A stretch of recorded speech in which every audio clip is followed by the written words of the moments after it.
Good morning. This is Inside Nigeria Breakfast Show on Leadership Television. My name is Winifred Ugbebo, and of course, today is a fresh edition of the program. Thank God it's Monday, October 13, 2025. Without much ado, we head up to the newspaper review, where we're starting off with Nigeria's most influential newspaper, Leadership. Leadership's leading story this Monday says government says no work, no pay as varsity lecturers begin strike. That is the leading story on some of the papers we have on our lineup this Monday morning. Government says no work, no pay as varsity lecturers begin strike. The story continues on page 4 of Leadership. Let's have some excerpts from that leading story. In his reaction to the university lecturers' decision to embark on strike today, the federal government has cautioned the Academic Staff Union of Universities, ASU, against it, reiterating that the no work, no pay policy remains in force. The Minister of Education, Dr. Maruf Tunji Alausa, and the Minister of State for Education, Professor Suwaiba Said Ahmed, stated this in a press statement released on Sunday by Boriowo Folashade, Director of Press and Public Relations of the Federal Ministry of Education. The ministers reaffirmed the government's unwavering commitment to constructive engagement with ASU towards the sustainable resolution of all outstanding issues affecting the university system. Part of the statement reads, the federal government has demonstrated sincerity, patience, and goodwill in its dialogue with the union. Virtually all the concerns raised by ASU have been addressed, including the introduction of a substantial percentage of teaching allowance and significant improvements in the conditions of service of academic staff. Reiterating the enforcement of existing labor laws, the ministers warned that the administration will not compromise on accountability. The no work, no pay policy remains in extant labor law of the Federal Republic of Nigeria, and the government will be guided by this law should academic activities be disrupted in the nation's universities. The statement added that the few remaining matters are those that rightfully fall within the jurisdiction of the governing councils of the respective universities, which have been recently reconstituted to handle such internal issues. As from today's leading story on Leadership newspaper, ASU begins strike, and of course the government responds no work, no pay. Moving ahead to other stories gracing the cover of Leadership newspaper this Monday.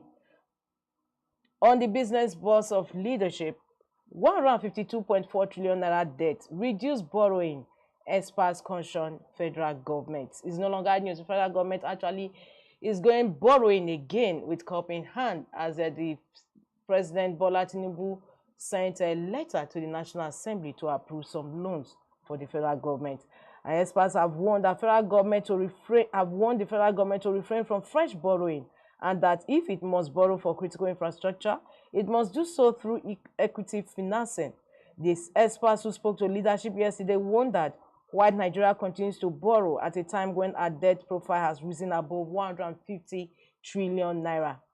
Nigeria's total public debt rose significantly by 11.6% year-on-year to 152.40 trillion naira as of June 30, 2025, according to the latest data from the Debt Management Office (DMO) released on Saturday. This marked an increase of 15.89 trillion naira compared to the 136.51 trillion naira recorded in June 2024. Excerpts from the business cover story on the Leadership newspaper this Monday. 152.4 trillion naira debt, reduced borrowing, experts caution federal government. Polaris Bank wins digital MSME awards for 5th consecutive year. Presidency confirms Edun's illness as Cardoso leads delegation to World Bank/IMF meetings. Zenith Bank's 51.3 billion naira interim dividend payout signals strong full-year outlook. 8 killed in Nasarawa attack from police. Tinubu's pardon of convicted drug peddlers, others reckless. ADC article. That story runs on page 4 of Leadership. Tinubu's pardon of convicted drug peddlers, others reckless. ADC article. And that concludes review of front headline stories on Leadership this Monday. We move ahead to the page 3 of the paper, where we have our stand. Today's stand is on when fraud becomes a national habit. Today's stand in Leadership, when fraud becomes a national habit.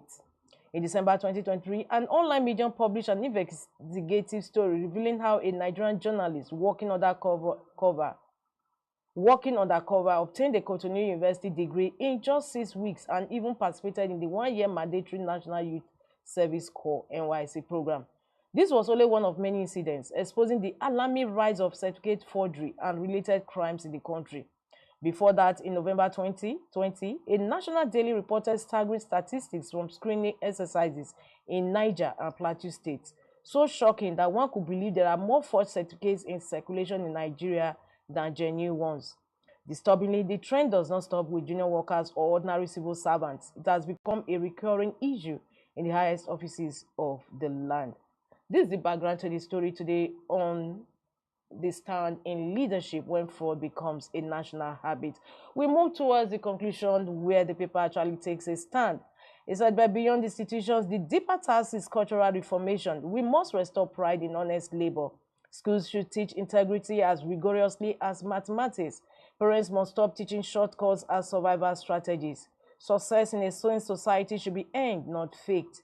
Nations rise by the truth degrees represent. Degrees are earned through learning and character. Until Nigeria learns that there is no shortcut to success, it will keep tripping over its own lies. And as long as we continue to celebrate wealth and position without interrogating character, we will keep replacing one fraudster with another and wondering why our country refuses to grow. Today's excerpts from today's stand when fraud becomes a national habit. From today's stand, we move to the back page of leadership, where we have back page Monday, where we have the Monday column with Joshua Ocheja. Today, Ocheja is writing on how to immortalize our foreign heroes. How to immortalize our foreign heroes. Today's Monday column with Joshua Ocheja. Ocheja writes fortnightly on the back page of leadership every Monday. And a quote from his column says, the military plays a significant role in our daily lives, and its contribution to our continued existence as an entity cannot be overemphasized. Quote from today's column with Joshua Ocheja, how to immortalize our foreign heroes. Let's visit Ghana Must Go before we leave the back page. On the news, coup d'etat looms in Madagascar as president calls for help. And Ghana Must Go ask, from who? Who is the president calling for help from? It's on that note we conclude review of Leadership newspaper this Monday. For more, log into the website of Leadership newspaper, www.leadership.ng. We move ahead to the next paper we have on our lineup, and that is Daily Times. Daily Times, like Leadership, has similar story as its main cover. Federal government threatens no work, no pay as ASU begins nationwide warning strike. That story continues on page 7 of the Daily Times. For more, log into the website of the Daily Times newspaper. We move ahead to the next paper we have on our lineup, all talking ASU strike. Federal government threatens no work, no pay as ASU declares 2-week strike. That story continues on page 3 of Nigerian Tribune. Federal government threatens no work, no pay as ASU declares 2-week strike. That story is on page 3 of Nigerian Tribune. And for more, don't forget to log into the website of Nigerian Tribune. We move ahead to the next paper we have on our lineup, and that is Vanguard newspaper. Vanguard has a different story altogether or entirely as its main cover. It says non-oil exports, local investors lose out of 4.8 trillion naira boom. Non-oil exports, local investors lose out of 4.8 trillion naira boom. Leading story on today's Vanguard. We take the kickers one after the other.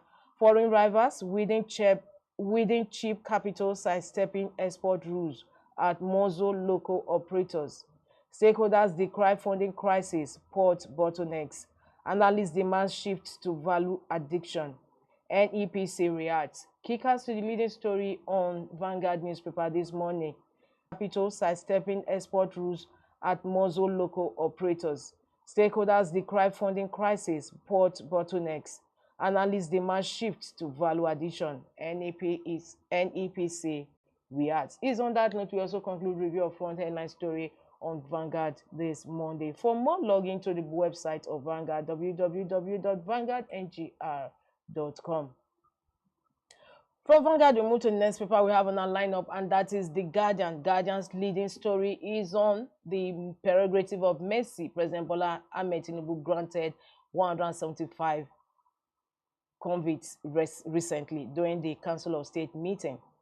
Criticism, outrage, suspicion, trade presidential pardon of 175. Prerogative of mercy, criticisms, outrage, suspicion, trade presidential pardon of 175. For more, log into the website of The Guardian newspaper, www.guardian.ng. From review of Guardian's main leading story, we head up to our sister publication this Monday, and that is National Economy. National Economy is a weekly business newspaper on the staple of Leadership newspaper group. So this leading story on National Economy says, federal government launches $100 million carbon project to drive green growth. Federal government launches $100 million carbon project to drive green growth. Insurance recapitalization. Brokers warn against ignoring shareholders' interest amid investor rush. Insurance recapitalization. Brokers warn against ignoring shareholders' interest amid investor rush. Foreign investors exploiting Nigeria's weak forest to take big stakes. Analyst. Exercise will boost insurance capacity. NICOM. Leading story on today's National Economy. Insurance recapitalization. Brokers warn against ignoring shareholders' interest amid investor rush. Also on the cover of National Economy, e-payment surge to 384 trillion naira as Nigeria deepens cashless drive. Mediation as crucial component of Nigeria's new tax laws. That story runs on page 9 of National Economy. Mediation as crucial component of Nigeria's new tax laws. The story continues on page 9 of National Economy.